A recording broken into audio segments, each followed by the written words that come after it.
Everybody, we're back again. Not working on the engine bay, even though I did lay down a second coat of body filler, or second or third, depending on location.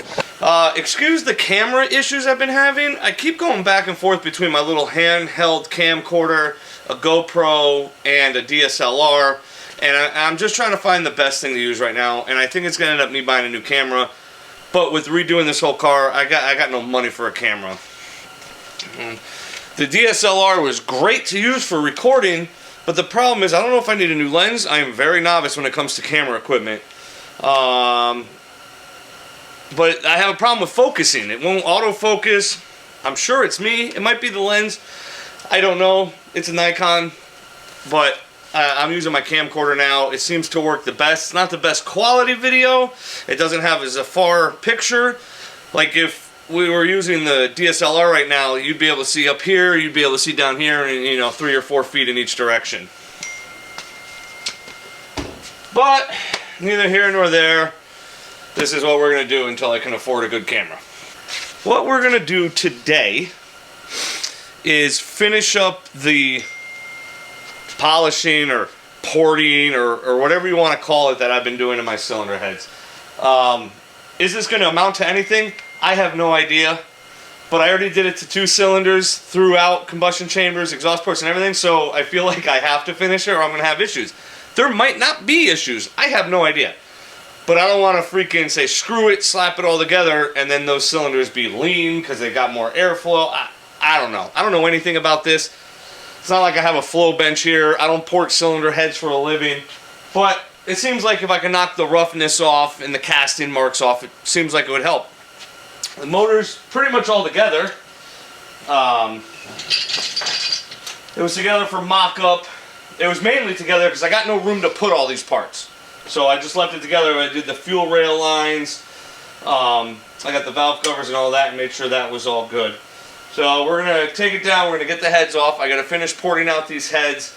Then they can go get cut, come back, assembled, and I can put the motor together for good. I got my buddy ordered my LS9 gaskets for it. So let's tear this thing apart.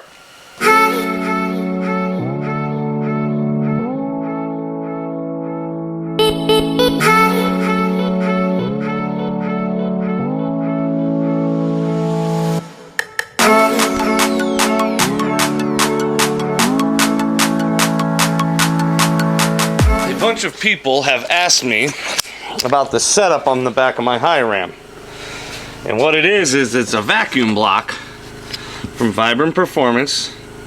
It's got a bunch of vacuum push connect fittings in it. This is just a 90-degree male, female, and then a double male union here, and I was able to spin this thing on, and I just plugged that hole in the high ram. I built that thing like 3 years ago, so I don't have the part numbers for all that stuff, but it's, you could just easily figure out the thread pitch in the manifold, which I want to say it's 3/8 or 3/4 MPT or something of that. Don't quote me, I don't know. And then obviously the same thread pitch that's in there, and you just buy the corresponding fittings. But male 90 with a female on one end, double male union in the Vibrant block, and it's... The only thing I really don't like about these Holley valve covers is each freaking bolt is under a coil. So you have to take off all the coils to take the valve cover off. Kind of drives me a little nuts. Not a big fan of that. I think it's stupid.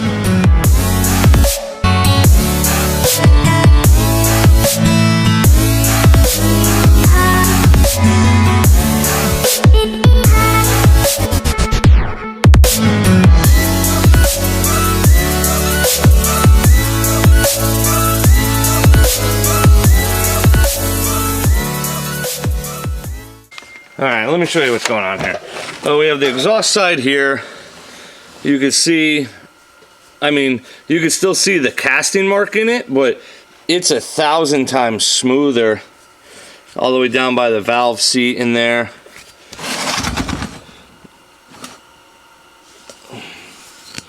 It's not bad. It's the intake. I did a little bit of bowl work. That, I don't know what's going to do. I don't think this is going to do anything at all, but you never know. I did this exhaust port, but you could see, well, like I was saying, you don't want to go super smooth on the intakes because the fuel's coming in right here and you still need it to atomize. So you need a little turbulence in here to get the fuel moving around in the air. So you don't want to go nuts smooth in here. And it's funny, I had with my Honda, with my Integra cylinder head, it was done by Endine, who I think is one of the best out there to do cylinder heads. And I had one of his old school heads before he did CNC, and it was all hand ported, and it was beautiful.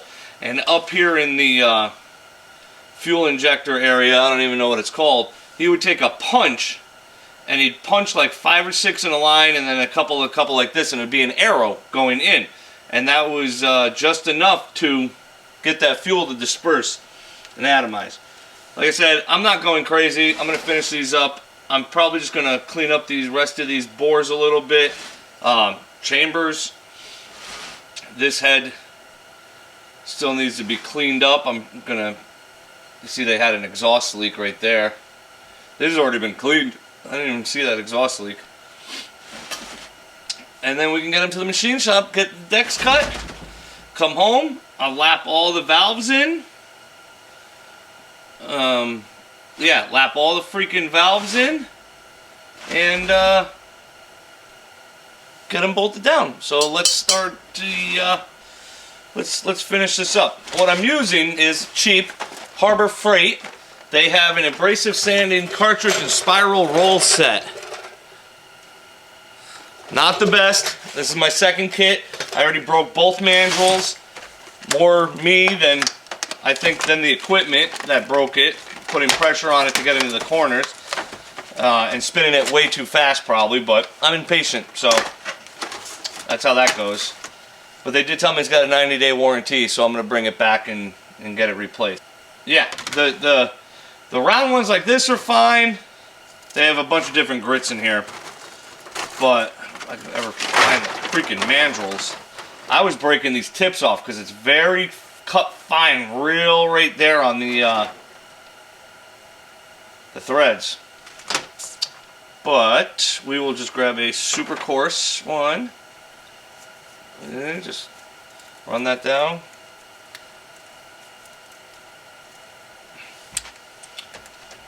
Quarter-inch shank. Put it out a little bit further.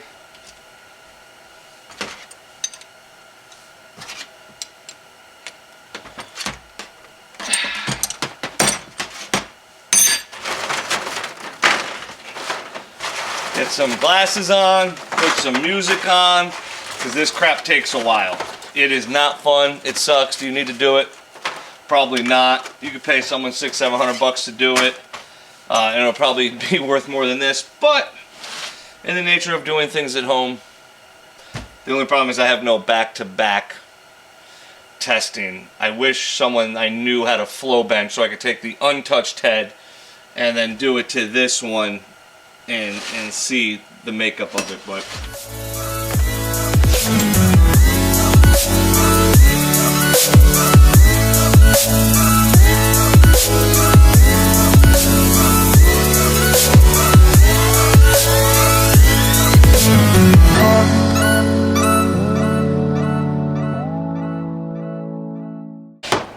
that one's all done. Is it perfect? No! I probably have like 2 hours into it. But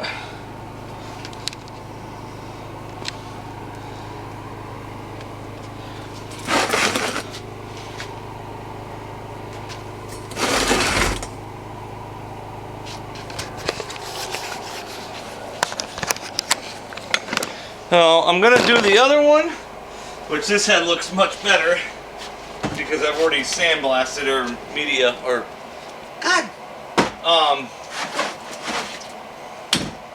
soda blasted it. I still gotta soda blast this one. Yeah, I mean, you can see the difference. Hot tank soda blasted, just hot tanked. See how much nicer it is. But we're gonna clean up these ports some and drop these off at the machine shop tomorrow. I'll come back, I'll pick up this video with a fresh cut on them, and we will go over cleaning and lapping the valves in and assembling these. Oh, I didn't order a valve spring tool.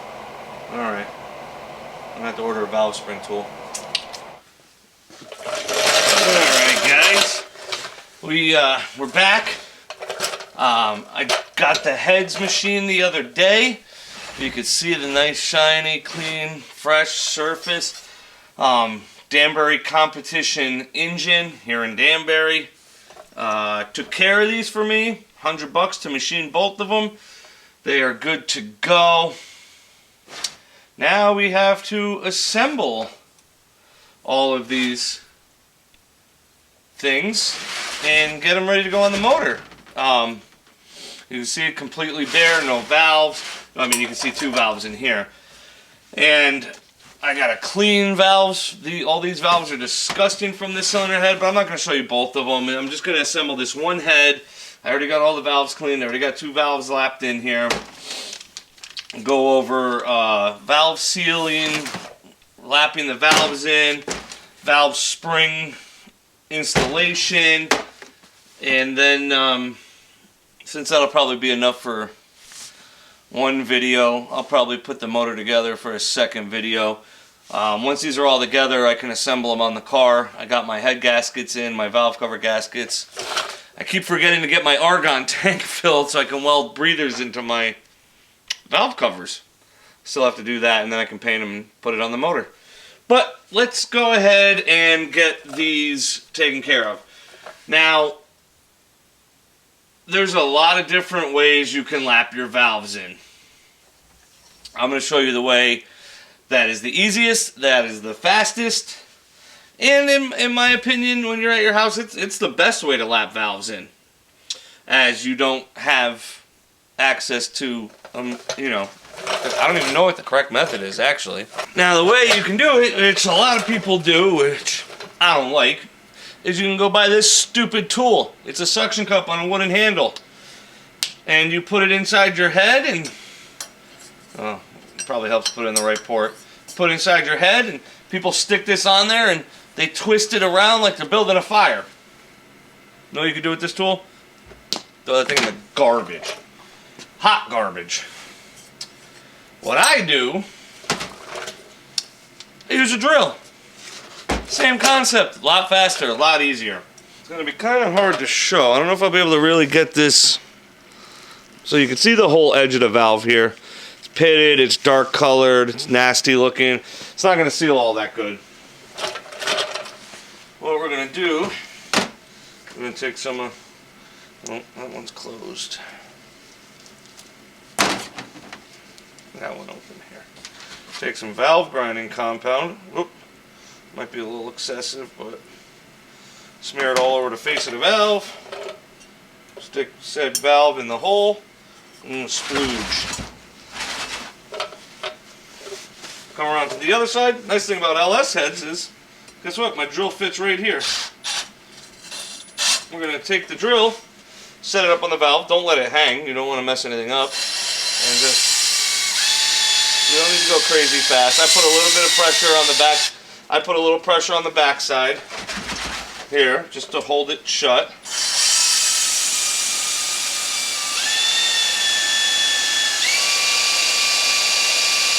People are like, oh my God!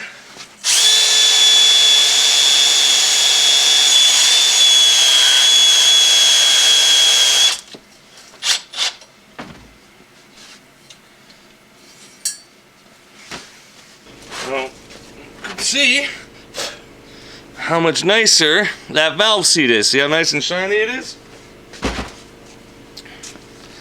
Look at the valve. Much, much better.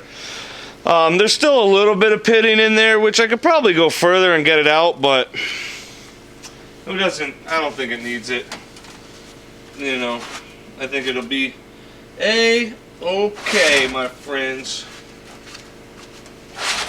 Alright, now that you did that, you want to keep that valve for that that seat. Alright, now that you have all your valves lapped in, nice, clean it all back up. Make sure you got all the compound crap out of there from grinding. Make sure all your seats look good, which obviously they look great, nice and sealed up. Everything's pretty even all the way around. What you have to do is you got to start assembling everything. And what I'm going to start off, obviously, is with a set of valve seals. Now, you know, in case you don't know, you want to put your valve seats, valve spring seat retainers in first. I got a full valve spring kit from Brian Tooley. This is their Platinum 660 spring kit with upgraded titanium retainers. $2.99, I think, on their website. You know, your spring locators, whatever you want to call them. And wish my seat was higher. Oh.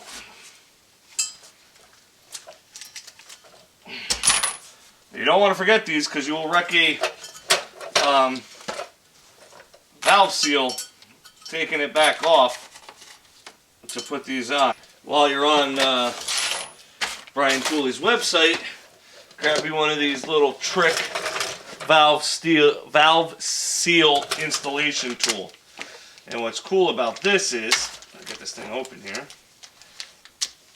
I mean, this is the first time I've actually ever got a tool to put a valve seal on. I usually use like a 13mm socket and tap it on, but it's not necessarily the right way. It comes with this little eyelet, and what you do is screw that eyelet down into the rocker arm hole. Your valve seal. You really don't want to mess this up because then you have a little smoking issue. And that just fits perfectly in there. So you got your valve seal started. Put your tool over the top of it. And you just take this and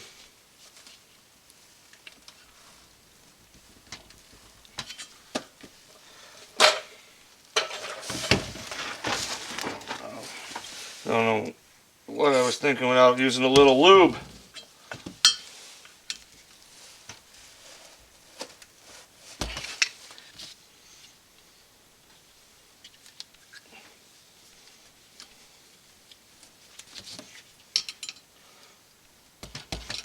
That definitely went on a little easier.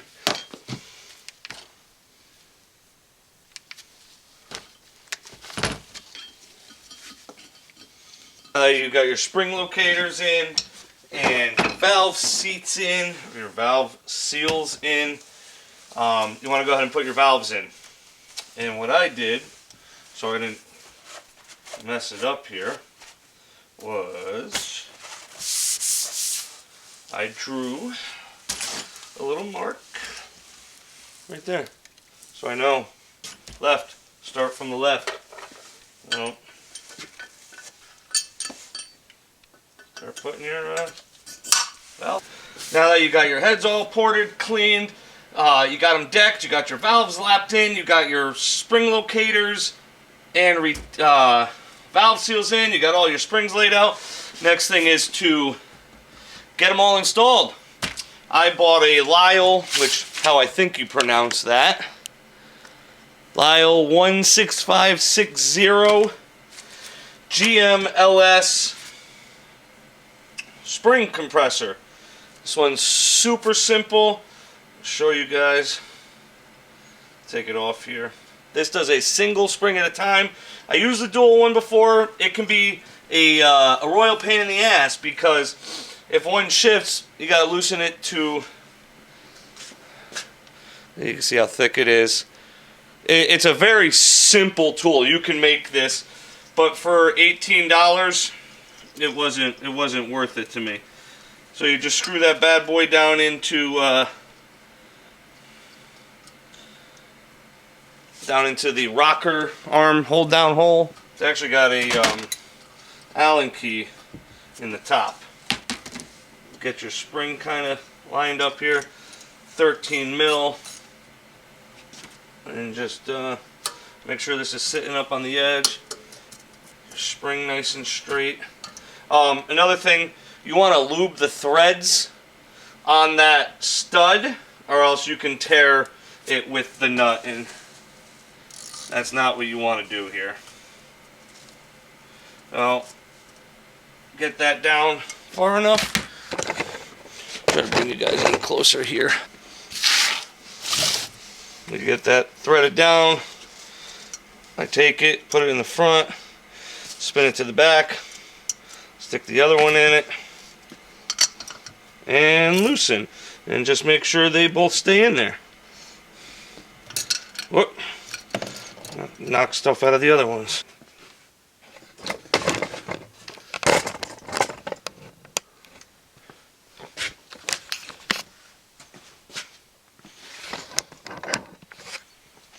So I got this whole head complete. This one 3/4 complete. I'm missing 3 sets of valve locks. I can't finish this head until I talk to Brian Tooley Racing and get me 3 sets of valve locks. Not the happiest about it, but learned many years ago it's not worth getting upset about, because guess what? Can't do anything about it right now. Tried calling them. I don't know if they're closed. It's kind of early and I don't even really know where they are. So I posted something on my Facebook. Hopefully I know someone who works for BTR, or someone that knows someone, and get this expedited as fast as we can so I can put this motor together this weekend. It's really going to suck if I can't do it this weekend. I want it done. No other need. Car's not ready, but I want it done. So what I'm going ahead and doing is this finished head. All my ARP exhaust studs in it. I got my Holley high ram studs in here. This head is pretty much ready to go back onto the car. This one I got the Holley studs in. I run all the ARP exhaust studs in. These aren't in the way of anything. I started getting all my stuff out, my valve cover bolts and grommets. I got new valve covers, new head gaskets. I got my ARP studs and nuts and washers there. So I want to get it together. Be a big motivator if that motor's off the stand. Speaking of that, I gotta send a couple messages out tonight. Because once I get the heads and everything bolted on and all the accessories bolted on, I can take it off the stand, put the converter in. I still got to replace the front seal in the converter, in the trans, stick the converter in, bolt the two together, and get these things ready to get back in the car. And if that's sitting there ready to go, it's going to be a big motivator to finish that engine bay. Because once the engine bay is painted, stick the motor in, start assembling everything back on it, and yeah, there we go. Well guys, I'm going to end this video here. I don't want to put the motor together in the same video. I feel like that's a whole another separate video. So this is just going to be the cylinder heads. Get this figured out here the next day or so. But like usual guys, it's almost February. I know I've said this many times. Get in the garage, get some spare time, grab a cold drink, cold beer, whatever it is. Get working on your hot rod, because spring's going to be here before you know it. Have a good night, guys.